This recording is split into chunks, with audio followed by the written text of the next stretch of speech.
2015 में चीन में सिर्फ चंद लाख इलेक्ट्रिक गाड़ियां सड़कों पर थीं। कम अज कम एक दहाई बाद यह तादाद 3 करोड़ से भी तजावुज कर गई है। अब चीन हर महीने इतनी इलेक्ट्रिक गाड़ियां फरोख्त करता है जितनी बाकी सारी दुनिया मिलकर भी नहीं कर पाती। इसकी वजह क्या है? पैमाना, लागत और हम आहंगी। मकामी ब्रांड्स ने हर कीमत पर इलेक्ट्रिक गाड़ियां तैयार की हैं, कुछ तो $10,000 से भी कम में दस्तयाब है। और मुख्य का चार्जिंग नेटवर्क अब दुनिया में सबसे आगे है। चीन ने सिर्फ इलेक्ट्रिक गाड़ियों के इनकलाब को अपनाया ही नहीं, बल्कि इसे सनती शक्ल भी दी और उसके असरात अब आलमी ट्रांसपोर्ट को बदल रहे हैं। शुमाली अमेरिका और यूरोप तेजी से इस दौड़ में शामिल हो रहे हैं और इलेक्ट्रिक गाड़ियों की तेज रफ्तार तरक्की के मरहले में है। 2015 में इलेक्ट्रिक गाड़ियां एक मखसूस तबके की चीज थीं।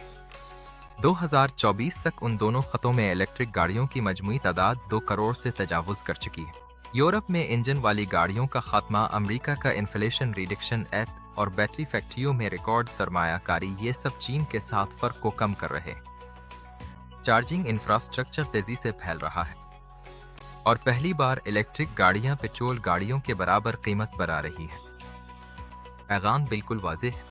अब यह तब्दीली इस बात पर नहीं कि होगी या नहीं, बल्कि इस बात पर है कि कितनी तेजी से होगी। दुनिया के बाकी हिस्से भी अपनी इलेक्ट्रिक गाड़ियों की लहर शुरू कर रहे हैं, चाहे वो भारत हो, जनूब मशरकी एशिया, लातीनी अमेरिका, अफ्रीका। अगरचे गाड़ियों का बेड़ा तकरीबन 40 लाख है, लेकिन इसकी शरान नमू दोहरे हिस्सों में है। भारत में इलेक्ट्रिक 2 और 3 पहियों वाली गाड़ियां शहरी ट्रांसपोर्ट को बदल रही हैं। अफ्रीका में बेटियों की कीमतों में कमी और चीनी बरामदात की वजह से पहली बार इलेक्ट्रिक गाड़ियां आम लोगों की पहुंच में आ रही हैं। ये सिर्फ गाड़ियों की बात नहीं, बल्कि नकल व हरकत की आज़ादी की बात है। ग्लोबल साउथ सीधा साफ सुथरी ट्रांसपोर्ट के दौर में दाखिल हो रहा है।